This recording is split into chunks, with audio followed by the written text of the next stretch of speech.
Глава 38. Сэлянь, пристально глядя на юношу в красных одеждах, произнес. Он хотел было что-то сказать, но вокруг бесчисленное множество глаз наблюдали за происходящим, при этом отношение Хуа Чена не до конца прояснилось. Он вел себя, будто был знаком с принцем, но при этом словно и не признавал знакомства. Сэлянь не мог с абсолютной уверенностью сказать, может ли Хуа Чен себе позволить объявить о подобном знакомстве в призрачном городе. Возможно, он намеревался скрыть этот факт. В таком случае, лишние разговоры неуместны, и принцу ничего не оставалось, как произнести лишь. «Благодарю тебя», Лан Цаньцу возразил, за что его благодарить. Он открыл это место, а значит, с самого начала не имел благих намерений. Ваше Высочество, довольно разговоров. Скорее уходим отсюда. Если они останутся, неизвестно, что еще сболтнет Лан Цаньцу. К тому же у них есть важное задание, поэтому Сэлянь посчитал, что задерживаться здесь незачем. Непрестанно бросая взгляды на Хуа Чена, он принялся подталкивать Лан Цаньцу к выходу. Неожиданно за спиной принца послышался голос Хуа Чена. «Постой!» Сэлянь остановился и обернулся. В толпе демонов раздались голоса. «Градоначальник, нельзя просто так позволить им уйти. Этот человек слишком подозрителен и необычайно силен. Боюсь, он не так прост, как кажется. На мой взгляд, следует его задержать и с пристрастием допросить. Вот именно. Возможно, выяснится, что он, чей-то лазутчик, которого специально прислали наводить смуту на нашей территории». Последняя фраза вонзилась в самое сердце. Ведь они в самом деле прибыли из небесных чертогов, однако не с тем, чтобы наводить смуту, а лишь для расследования некоторых обстоятельств. Сэлянь не был до конца уверен, видел ли Хуа Чен отблеск божественного сияния, которое Лан Цаньцу не сумел сдержать в момент опасности.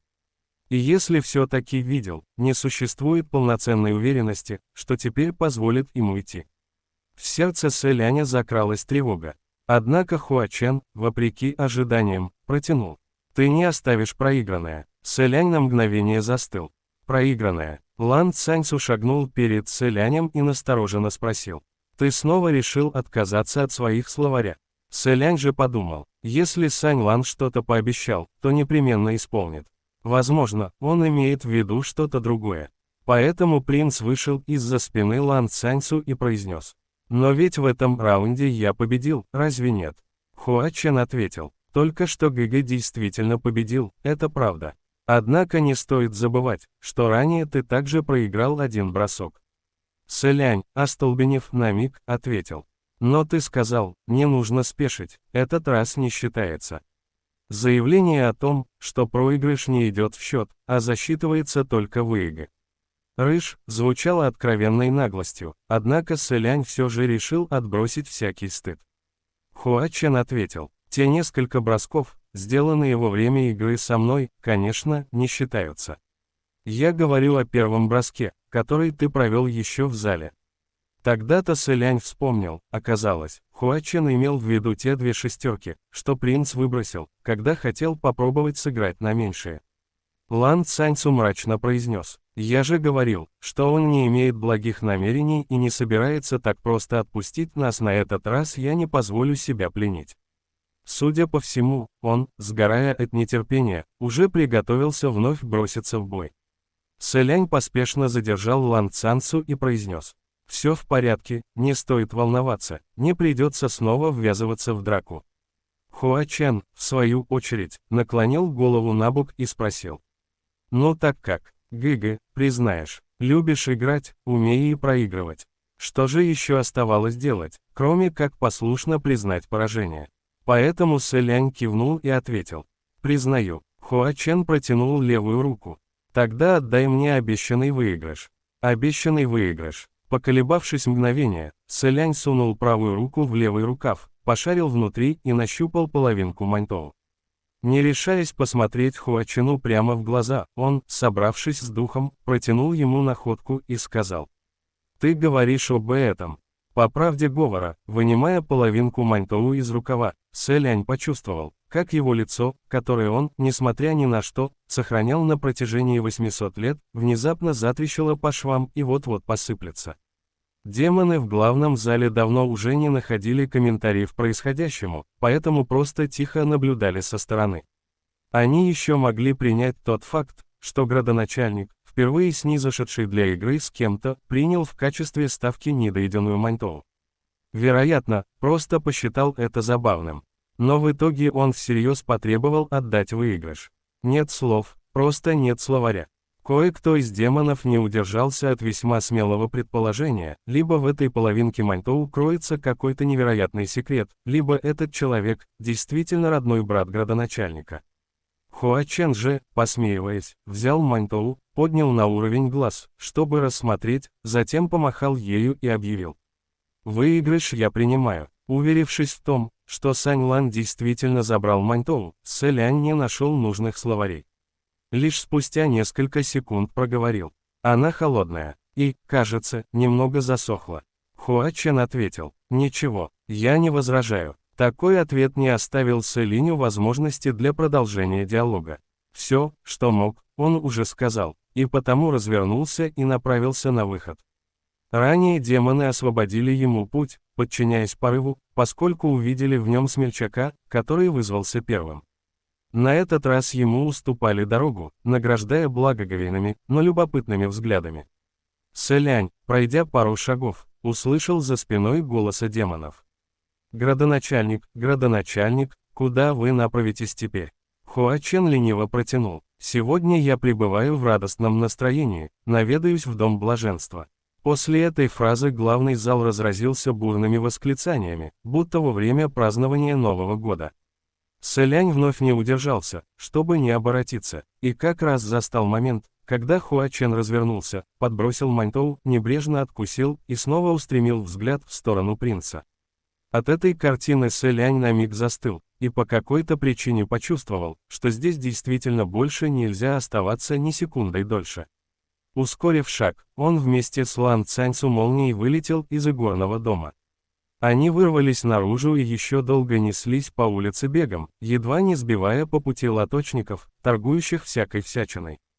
С огромным трудом двое соратников нашли пустынный переулок, где тут же возник и Ши Цинсюань, наконец воссоединившись с ними.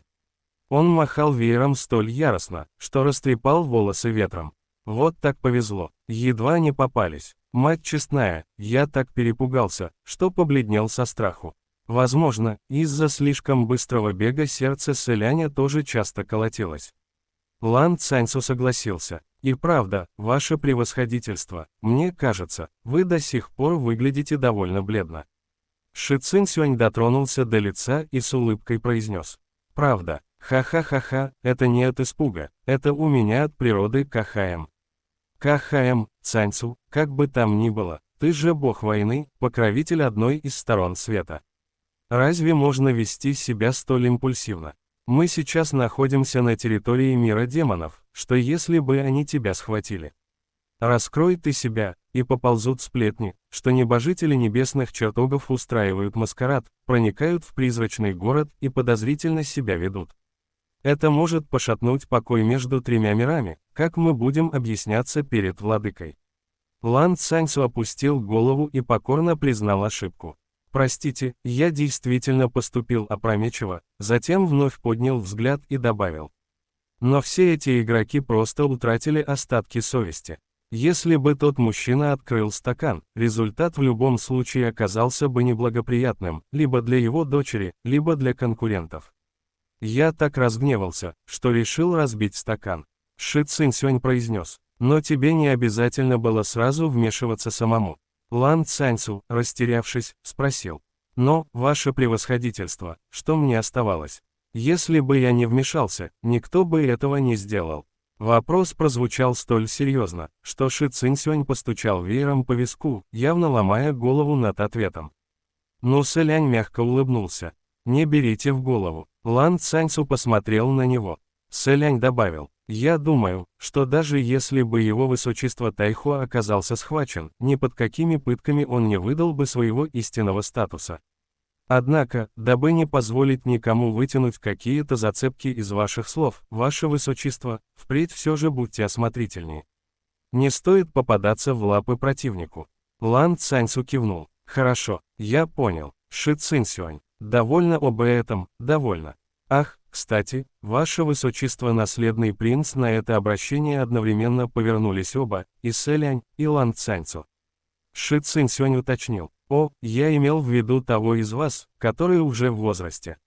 Сэлянь слегка расстроенно потер точку между бровей и подумал. Уже в возрасте, что ж, я действительно старше, но не так уж и намного. Почему каждый раз обо мне говорят, будто о старике? Ши Цинсюань продолжил. Ваше высочество наследный принц, вы раньше уже встречались во дворце Шэню.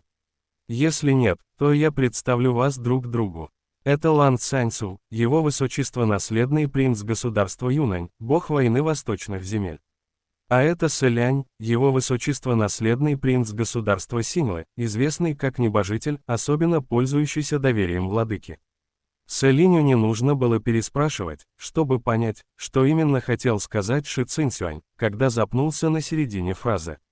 Собирающий мусор. Однако, раз уж он намеренно изменил смысл высказывания, сейчас было не до придирок к оговорке, которой он попытался скрыть оплошность. Лан Цаньцу, послушав Ши Цинсюаня, посмотрел на Сэляня и полюбопытствовал.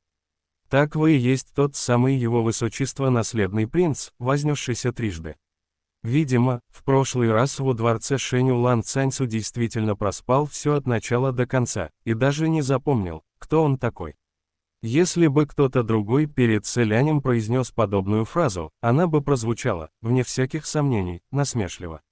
Однако, поскольку говорил Лан Цаньцу, Сэлянь безоговорочно поверил, что этот ребенок в действительности считает удивительным факт вознесения в третий раз, только и всего. Принц лучезарно улыбнулся и ответил. «Ага, это я», Лан Цаньцу воскликнул. «Огромное спасибо вам за помощь». Иначе, он вдруг кое о чем вспомнил, поспешно опустил голову и подтянул пояс, завязав покрепче, будто все еще не оправился от испуга.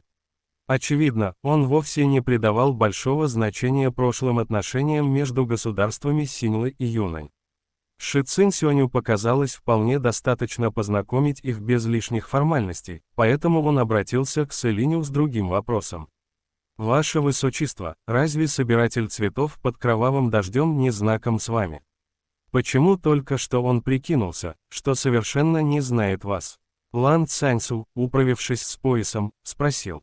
«Это правда собиратель цветов под кровавым дождем?